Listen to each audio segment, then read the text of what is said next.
Hello again, folks. It's Barry with Barry's 8-Track and Classic Car Radio Repair. And today I'm going to show you guys how to measure for your correct belt size, or at least something close to it. Here is just a typical aftermarket 8-track machine. I don't even know what brand it is. But the important thing is we're gonna try to size up a new belt for this thing. And so there's a few different ways you can go about this. First thing is, let us remove this obstruction here. This is a little capstan hold down bracket that we have to remove in order to replace the belt. Now, not all units have this. On some units, you can replace the belt without removing anything, but this one has a capstan hold down bracket, so we're going to take that puppy off, since I have to resurface the capstan anyway. And one thing I'll mention is I'm not a parts supply house, and so I don't sell belts, and basically I'm just always too busy with repair work to bother with belts. So that's why I'm showing you guys how to measure for your size that you need. And there's a few different ways we can go about this. First thing, we've got a little hand caliper here that we can use. So we just pull off the old belt, and we're going to see how long this belt is. Okay, and naturally the older belt's probably going to be a little bit stretched, so you don't want to pull that belt too tight, about like that, if even that much. And right now we're reading 5 inches, about 5.3 inches. So now belts are measured as far as the actual length.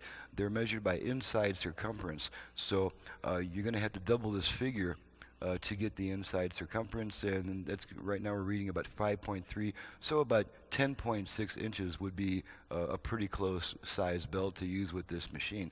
Now there's another way that we can do it, and one thing that I'll mention also is it's always a good idea to buy at least 3 belts per machine. You want to get the size that you measure plus a size smaller and maybe even a size larger, because the belt tension can have a lot to do with how fast the machine runs. So if you replace the belt and it's too tight, the machine might run slow. Needless to say, if it's too loose, it might run a little fast and not grip the capstan or the flywheel properly, resulting in speed variations and dragging and things like that. So I'm going to go to the bare bones technique. It's a lot more direct than going through all this rigmarole. And I'm just going to grab me a piece of really thin wire.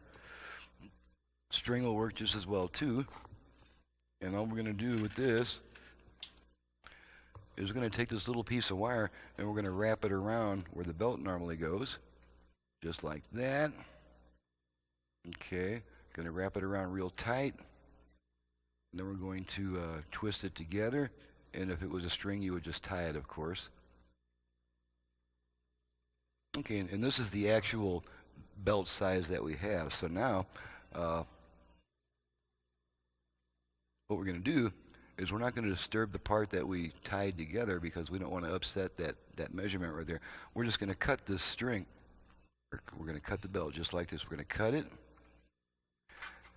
And from there, all we have to do is just measure the length of it, cut down like this, and that will give us your exact inside circumference, which is basically the same length. So this is actually not a really good demonstration. It probably is better to use string so that you can tie a nice tight knot. But anyway, so now what we do is we have this thing all laid out. We just measure the overall length, and that's our inside circumference. And so that's pretty much all there is to measuring a belt. Most of your flat belts are going to be somewhere in the neighborhood of 0.022 inches thick. You're pretty much stuck with whatever thickness is available. The belts are not really nearly as readily available as they used to be. But I'm going to share a couple of belt sources after I get done with this. And I guess actually I am pretty much done with this.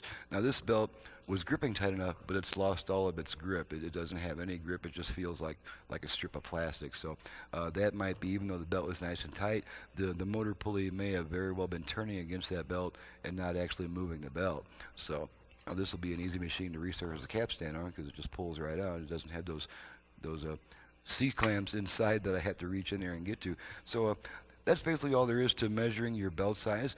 You might get lucky And there's something called the PRB belt reference. That's the projector recorder belts. That's one of the companies that sells belts. They tend to be probably the most expensive belts, but they do have a really nice cross-reference, which may or may not include the unit that you're looking for. You'll just have to look and see. You can download the PRB guide either from my website, or you can just do a search on it, internet search. I'm sure you'll find it eventually. So that's pretty much all there is to measuring a belt. And so I thought I'd just kind of share that with you guys. There's a couple places you can get belts from. They will be on my website under the tab that says Parts Sources. And in my part sources, I've got all the part sources that I'm willing to share because I simply just don't have time to help customers determine what kind of belt they need or to even sell belts. There just isn't time in my day, and I do apologize for that. So, on that note, this is Barry with Barry's 8-Track and Classic Car Radio Repair. I hope I've made your quest for a new belt a little bit easier.